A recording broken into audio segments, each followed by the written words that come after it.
Gracias amigos por seguir con nosotros en este encuentro con la ciencia.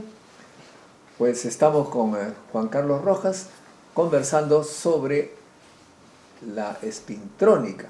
Ya hemos visto cómo él ingresó al CNRS, como toda una carrera de esfuerzo a partir de Chepén y varios sitios del Perú y también varios sitios de Francia, y ahora está instalado cómodamente en el CNRS, el Centro Nacional de Investigación Científica de Francia. Bueno, Carlos,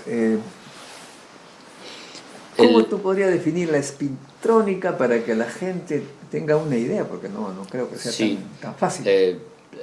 Quizás decirlo con las manos, les podemos decir, todos conocemos, o si no trabajemos, hemos escuchado electrónica. Sí, electrónica, que hay mucha ciencia, mucha investigación básica, fundamental detrás de eso, y todos usamos en las aplicaciones, en nuestros dispositivos, en nuestras laptops, en una placa y con los chips, bastante la electrónica. En la electrónica lo que usamos, lo que explotamos es la carga del electrón. El electrón también hemos escuchado todos y lo hemos sentido, una corriente eléctrica. Y eso lo comento siempre cuando doy charlas, sobre todo un poco de divulgación. Acá en Perú, a mí me ha pasado varias veces que casi he tenido una descarga cuando los enchufes están mal, entonces uno quiere enchufar algún electrodoméstico y siente la descarga. Ahí hemos sentido bastantes electrones sobre nuestros dedos. Entonces la espintrónica explota un grado más de libertad. El electrón, además de tener la carga eléctrica, tiene su masa y tiene un concepto mecánico relativista que se llama spin. Es el momento angular intrínseco del electrón.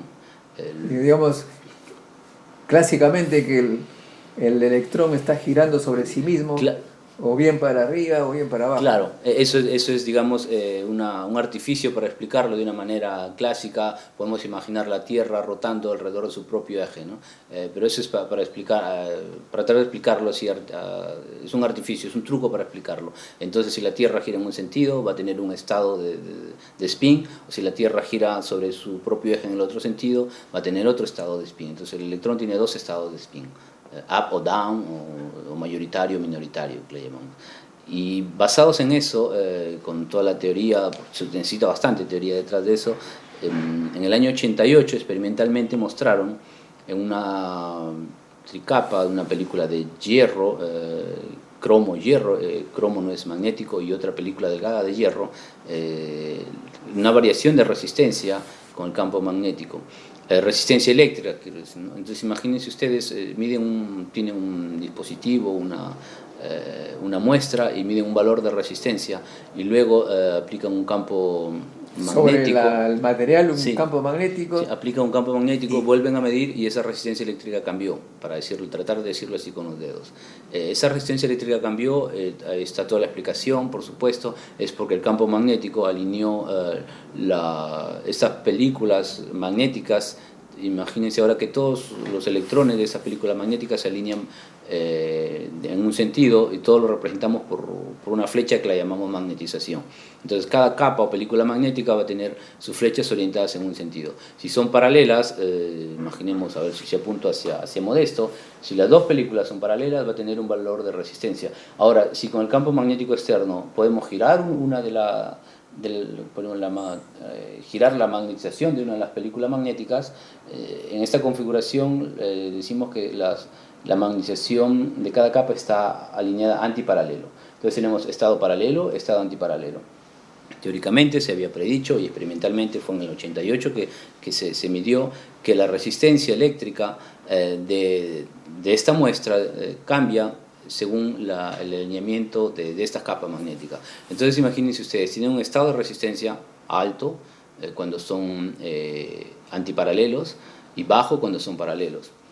Eso fue el 88, fue, digamos, un descubrimiento en el grupo de Albert Fehr en París, y en el grupo Peter Grunberg en Alemania.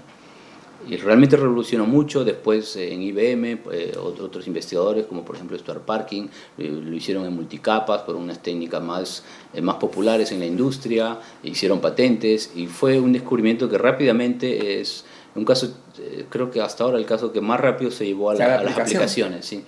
Porque IBM patentó este descubrimiento, y en el 97, 98, bueno, ustedes, los jóvenes ya no conocen los discos de 3 1/4, 5 1/2, y los discos duros, que antes eran muy poca la capacidad para almacenar la información, era muy baja.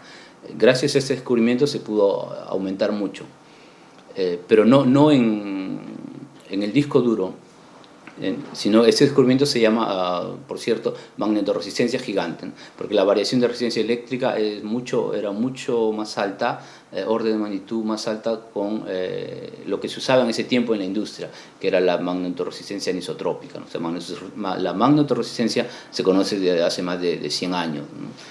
Y esto se descubrió en el 88 experimentalmente, y se llevó rápidamente a la industria al finales de los 90 por IBM, y lo que hizo fue, lo que permitió esto fue como la variación de resistencia es mucho más alto, entonces lo que permitió fue reducir el cabezal del lector de los discos duros. Al reducir el cabezal del lector de los discos duros, uno puede almacenar la información.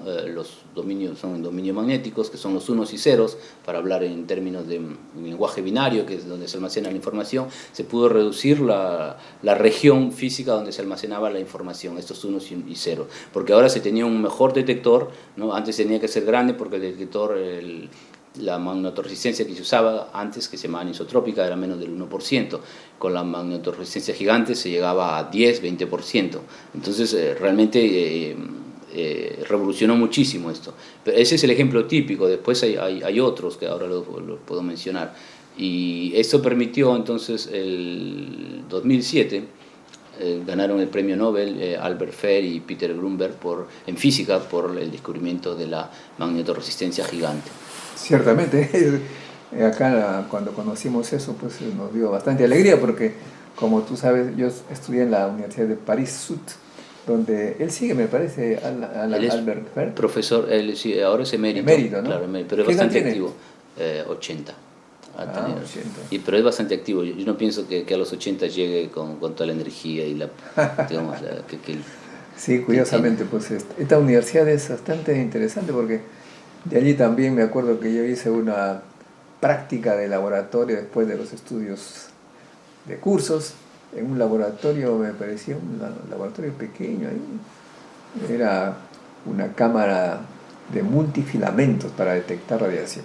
Yo noté normal, y pocos años después el inventor de esa cámara, que es George Harpack, premio Nobel. De modo que a veces estos premios Nobel no tienen que ver con tremendas instalaciones, sino con ingeniosidad en pequeños laboratorios, como es el caso también de la magnetorresistencia gigante, ¿no? Sí, digamos, es la idea, es la revolución, el aporte que da la idea, el descubrimiento, y él tuvo la teoría para ir prediciendo eso ya desde los finales de los 70. En los 80 se asoció con otros laboratorios, en esa época Thomson, donde tenía una máquina para depositar las películas delgadas epitaxiales. Ahora no es necesario, policristalinas o amorfas funcionan bien, y la facilidad experimental para medir un poco, ¿no? Hacer todo eso ahora es mucho más rápido, más fácil, hay equipos menos costosos, etc. Ahora, entonces, desde ese descubrimiento, la espintrónica es un tema de bastante interés. En Francia, he notado, hay varios grupos. ¿Qué cosas están buscando? ¿Cuáles son los descubrimientos que están habiendo? ¿Qué perspectivas, qué ambiciones hay en este campo? Se están abriendo, están haciendo muchas líneas de investigación a partir de la espintrónica, que ya en sí es una línea de investigación dentro de la física, y la física del estado sólido y la materia condensada. Ya está el ejemplo típico de la aplicación de la magnetorresistencia gigante en los cabezales de los lectores de los discos duros. Hay también sensores magnéticos, porque una variación de resistencia te da un estado o un valor. Por ejemplo, hay sensores que se aplican para medir la velocidad de los autos, sensores que están en la rueda de los autos, y se aplican porque hay otro junto con la inducción, etcétera, sensores basados en magnetorresistencia gigante que que explotan, digamos, son ya aplicaciones de la espintrónica en nuestra sociedad, en nuestra vida común. Nuevas líneas de investigación, o el ejemplo típico ahora que se hace es, por ejemplo, para reemplazar o cambiar, actualizar las memorias RAM que usamos en nuestros dispositivos. La ventaja de la memoria, las memorias antiguas eran memorias volátiles, es decir, que para tener la memoria deberían necesitar siempre energía, estar siempre con una pila o una batería.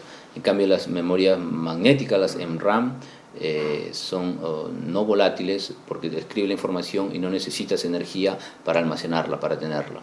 Solo necesitas para escribirla o para leerla. Entonces esto se llama memorias no volátiles y nos damos cuenta de que al no necesitar energía para almacenar, mientras está almacenada, ahorramos un montón de energía. Entonces una de las cosas de la espintrónica es eso, el bajo de las ambiciones es producir nuevos dispositivos con bajo consumo de energía. Reemplazar la memoria RAM. Ahora hay una nueva tecnología basada en STT-MRAM, se llama Spin Transfer Torque MRAM, predicho a finales de los 90 también teóricamente, y desde hace muchos años se venía diciendo que ya salía al mercado, pero finalmente a inicios de este año Samsung, Hitachi, no recuerdo bien los nombres de compañías, pero ya empezaron a producirlo al mercado, este tipo de memorias. Hay otras líneas de investigación basadas en nuevos fenómenos físicos, en el acople spin-órbita, por ejemplo, donde gracias a estos nuevos fenómenos se puede manipular la magnetización. Les había dicho al principio, al tratar de explicar la magnetorresistencia gigante, que una película delgada, los electrones tienen spins, momento angular intrínseco, y una película delgada magnética se puede considerar con todos los electrones, con todos sus spins alineados en la misma dirección y representados por toda una, digamos, un spin gigante, grande. Y la idea entonces, el objetivo, es poder manipular esta magnetización, poder controlarla, manipularla de distintas maneras. Ahí se hacía con campo magnético, pero eso cuesta mucho más energía. Se hace con corriente eléctrica, ahora mucho más fuerte, que es la tecnología STT-MRAM. Y ahora la idea es, con estos nuevos fenómenos basados en acople spin-órbita, la tecnología que se le ha llamado SOT-MRAM, Spin Orbitor MRAM. Y hay muchos grupos en el mundo trabajando en eso. Hay una startup en Grenoble con algunos materiales tratando de producirlos en Estados Unidos, en París, y en mi grupo soy uno de los que lleva a cabo esos experimentos, pero esencialmente del aspecto fundamental, ¿no? De la investigación de materiales y fenómenos. Y luego llevar todo esto a la tecnología para que madure toma muchos años, ¿no? Pero esto, digamos, es nuestro juego, lo que nos apasiona, descubrir nuevos materiales, nuevas geometrías en los dispositivos que hacemos para manipular la alimentación. El juego está en, tenemos la magnetización de una película delgada y cómo la podemos controlar, manipular de un estado al otro y jugar eso en función de distintos materiales o temperatura o campo eléctrico o corriente eléctrica, y eso es lo que nos apasiona. Luego hay otros ejes transversales. Por ejemplo, hay una colega, Julie Grolier, en CNRS Tales, que está desarrollando lo que se llama la neuromorf, no sé cómo decirlo en español, la idea es reproducir físicamente la sinapsis que conocemos en las neuronas. Nosotros conocemos, por ejemplo, hemos escuchado realmente el AlphaGo, todo el Learning Machine o la inteligencia artificial que desarrollan las grandes empresas. En nuestros dispositivos lo usamos, pero lo que no sabemos es que detrás de todo eso hay mucho consumo de energía. Para hacer una operación de reconocimiento facial, el consumo de energía son órdenes de magnitud mayores que lo que nosotros usamos en nuestro cerebro, ¿no? Claro. Entonces, todos los algoritmos que hacen eso, todo están en un clúster, en algún lugar físico que consume mucha energía. Nuestro cerebro, no sé, desayunamos en la mañana, luego almorzamos, cenamos, el consumo de energía es mucho más bajo. Muchas órdenes de magnitud menor para hacer las mismas tareas. Entonces la idea de esta colega, por ejemplo, es con algunos dispositivos de espintrónica, que son unas junturas túnel, tratar en ciertos arreglos ruido y vórtices, tratar de reproducir esta sinapsis.